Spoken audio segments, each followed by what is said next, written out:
The next speaker is Dr. Peter Kallings.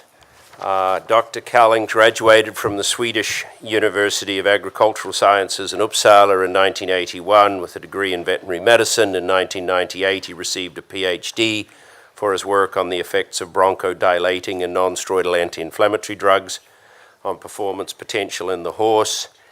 From some years as a veterinary surgeon, he then returned to Uppsala as a researcher and teacher in equine exercise physiology and pharmacology.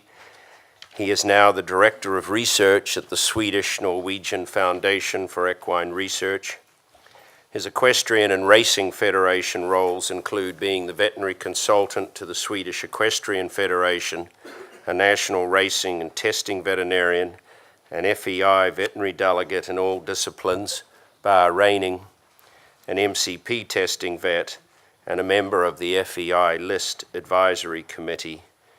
Dr. Kallings has published in over 60 publications, and a lot of it has been focused on this area. He has acted as editor, chairman, and reviewer of publications, and as a local convener for national and international conferences. Dr. Kallings' paper is non-steroidal anti-inflammatory drugs, effects on performance and low plasma levels in the horse. Thank you, Peter. Thank you, Mr. Chairman. Dear participants, the title of this paper is, as you just heard, non-steroidal anti-inflammatory drugs, effects on performance, and focus a little bit on low plasma levels in the horse that we already heard a lot about.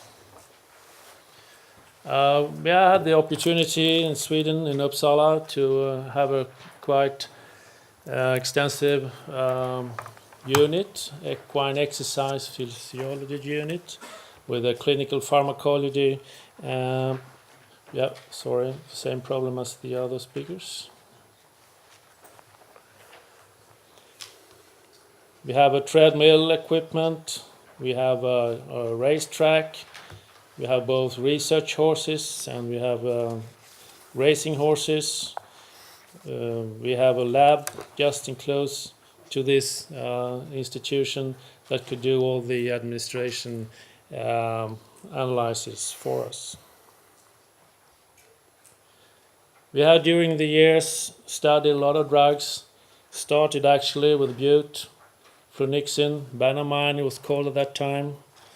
This, ladies and gentlemen, was during the 80s, so it was a long time ago, but some of the studies are upgraded. We did some other studies as well, non-steroids and also, erythropoietin.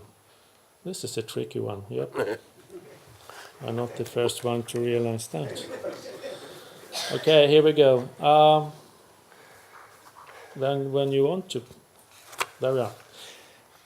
At the lab, the exercise lab, we could test for exercise performance parameters like oxygen uptake, like respiration, blood lactate during work, arterial catheters, etc. And the advantage, as Ken Hinchcliffe pointed out earlier, was this is a standard situation.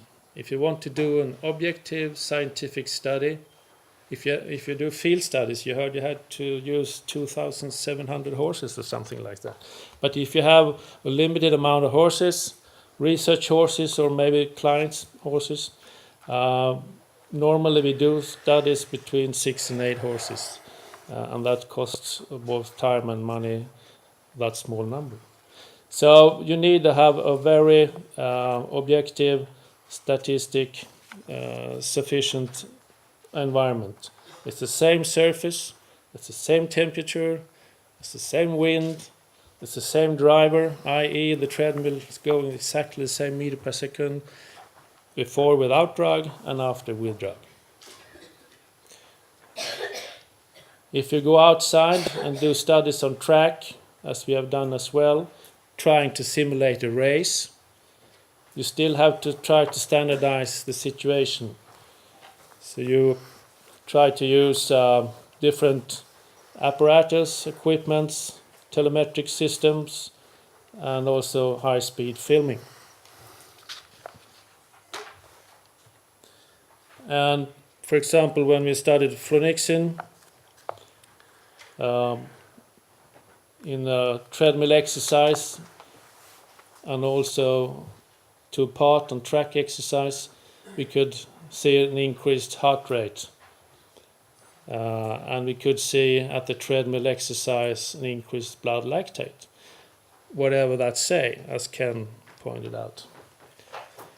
And when we filmed these horses with a high-speed cinematic equipment, we could, with a very sophisticated computer system, analyze the movements, the angles of the joints on the legs, etc. And we could show flunixin that the ground contact was shorter and the swing phase was longer, for example. And the conclusion for these horses was that they had, at least to a certain part, some clinical lameness. And it turned out after this experiment that, for example, one horse had a constriction of the annual ligament. We have also studied actually lame horses, riding horses, warm bloods, with spontaneous it's not normal, abnormal, fetlock joint arthritis or navicular disease. And they were 1/2 to 1 grade of a 5-grade scale, lame on the left forelimb.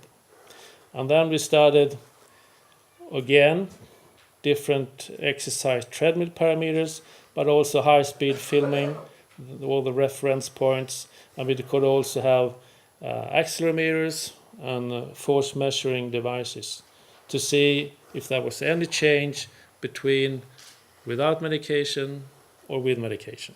Again, standardized situation. And what we found for bute, here you have the concentrations in microgram per mil, and here's the time in hours.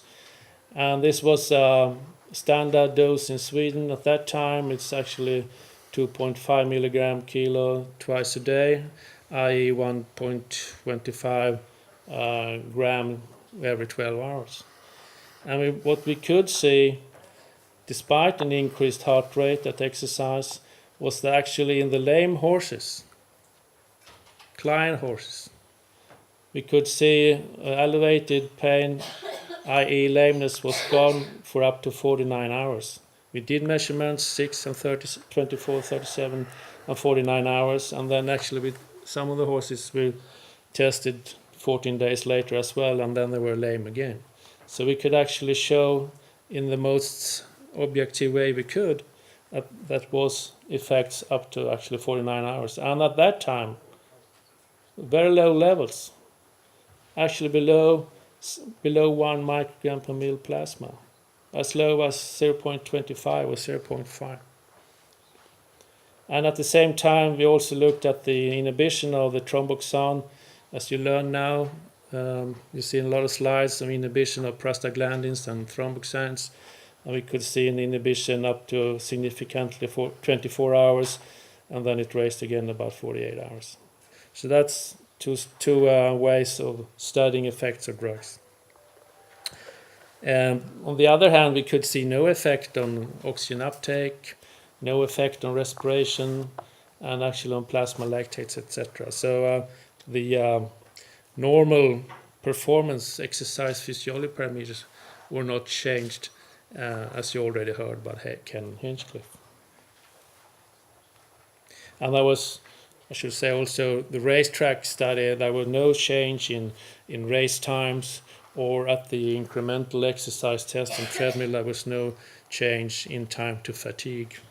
So actually we couldn't see any effects, significant effects on performance in healthy horses. But the lame horses, again, you can see some effect on the lameness. The pharmacogenetics you heard a lot about just recently, and you all know we'll find it in the urine, otherwise there were no positives. And you heard that you have an accumulation in the inflammatory fluid, the exudate, and plasma urine concentration of phenylbutazone indicate high concentrations in the exudate, and if you look at the actual plasma levels, was 0.7. At the same time, we could find it in a high level in the inflammatory exudate. And we also heard that you could have higher concentrations in synovia if you have an arthritis. And maybe I should explain that slide a little bit more because it was quite quick in the early presentation. Here you have the concentration in microgram per mil. This is ketoprofen, and here's the time in hours. The filled curve here is the elimination in the plasma, and here is the synovial fluid, in the joint fluid, in healthy horses. And then Owens et al. Had a study on induced synovitis. Here you have the same elimination curve actually in plasma, but at this occasion the levels in the joint fluid when you have a synovitis was higher than the plasma level and then in the healthy joint. Come on. They told me, shoot, maybe I take the laser pointer and shoot at them, and then they, thank you, it did work. You know, the green laser is kind of a weapon, so be careful out there. That's another issue, and that's the contamination problems in horses, preferably stable in straw, bedding problems. We have done a lot of studies on some of the non-steroidals, naproxen, ketoprofen, ibuprofen, and flunixine. And it's interesting to see the plasma levels. If you have treated a couple of horses orally with a standard dose of flunixin in an environment, in a box with straw, you don't clean the box. You put in 2 untreated horses in that box, and we were able to, those 2 horses, we could actually find flunixin because the environment was contaminated. It was low levels, but nevertheless. And that was at least one reason that Pierre-Louis Toutain et al. Created the so-called Toutain model, the pharmacogenetic pharmacodynamic modeling that you already heard about, to get the irrelevant plasma concentration. It could also be due, as we heard, to legitimate use of non-steroidals. I mean, non-steroidals are pharmaceutical products for horses. There's no doubt about that. The horse might need them, but if the relevant or irrelevant plasma concentration, should it be allowed or not? That's the question. So you already actually seen that, and we already heard about how we calculated about 10 nanograms per mil, but taking in consideration, hey, come on, there we are, to a little bit summarize the different types of studying effects of drugs and in relation to plasma concentrations. You can have the pharmacological experimental model, thromboxane inhibition, for example. The Lees and Higgins have studied extensively. And then you could see an effective concentration of butyl 2 microgram per mil 24 hours after an IV administration. You can have the experimental arthritis model with induced arthritis, Toutain et al. Has done. And you have an effective concentration about 1.5 to 4.3 microgram per mil. And then you can have the clinical studies of lame horses that we did, as I mentioned earlier, with the biomechanical evaluation. And then we could see effects below 1 to 2 micrograms. Actually, there were 0.25 to 0.4. And then you can have the theoretical model, as Toutain already told you about, and calculating with the equation, you had these, if you remember, 4.4 microgram per mil as the effective plasma concentration, and the irrelevant plasma concentration for 10 nanograms per mil. But taking in consideration for the whole perspective of the clinical and experimental data, he mentioned that you have if you draw conclusion from what he said. You have 1 to 4.4 actually effective plasma concentration, and the irrelevant plasma concentrations below 100 nanogram per mil. And that's in microgram per mil. You know, nanogram is 10.9 and the other 10.6, so it's 1,000-fold difference. So it's 0.01 to 0.1 microgram per mil. That could be the irrelevant plasma concentration. And also take what we heard earlier now, but taking into consideration the plasma concentrations of bute and flunixin. As you heard about the study from Dirkler, was that was higher actually in the injured horses, and then you have to remember that those levels that they described in this paper is in the American situation. They compared these injured horses with the winners and the control horses, and all of them more or less was on bute or flunixin. And I have to show you this slide from the RMM. I can't stand to see an animal in pain. Give him something so it won't hurt during the race. And that's what we call in Sweden, North Europe at least, that's the American way of welfare. And as you understand, I don't share this point.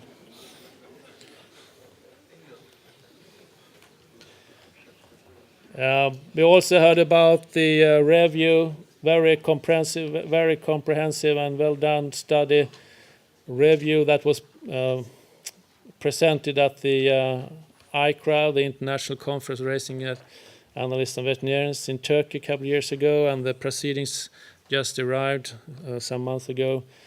And they concluded actually that the negative effects of non-steroids outweighed the positive.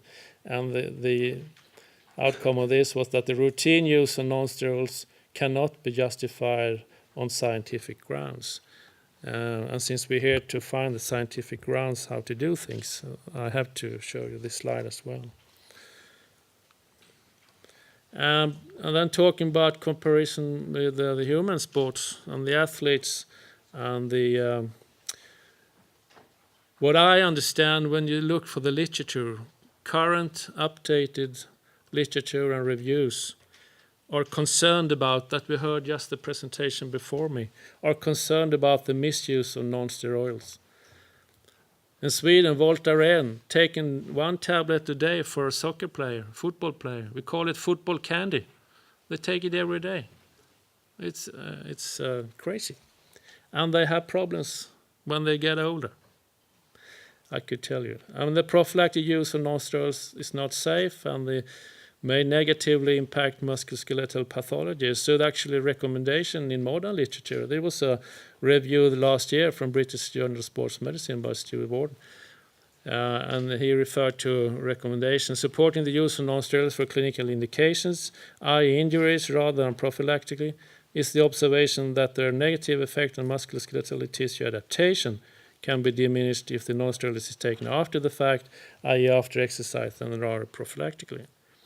And then if you look even more recently, update from this year from some very well-known physicians, sports medicine doctors here in Switzerland, they actually even don't recommend athletes suffering from muscle injuries, bone stress fractures, and chronic tendinopathy to go on non-steroids. So that's something to think about. It's not that easygoing that it was used to be. So conclusions or take-home message. You could read more in the paper. Actually, I have 40 references for this paper, but they were excluded of course, it took too much place in the proceedings you got here. But if someone is interested, I have 40 references to my paper if you're interested to follow. And the conclusions, non-steroids, what we mean, can enhance the actual performance capacity. And it was interesting to hear the VADA man, wherever he is now, mentioned that the actual performance could be one of their reasons to forbid different medication. Non-steroids effect lasts longer than plasma concentration indicate. We heard a lot about this today. And the relevant plasma levels should be what I mean the current screening levels. You may call it screening level of detection, relevant or reporting level of detection, or the international screening limits that the HLC work in. And they should be, to be a little bit logic and follow the red thread here, it should be below the irrelevant plasma concentrations of 100 nanogram per mils, and that's actually 0.1 microgram per mil. So we're not talking 8 microgram per mil here. We're talking low levels, much lower levels. And just I have to remind you that even if you talk half doses, 12 hours before, very strict indications, at the end of the day, when I as an MCP testing veterinarian take the sample, send it to the lab will answer if it's above 8 microgram or not according to the progressive list. Nobody knows how the horses have got it, but they will not report below that levels. Just remind you.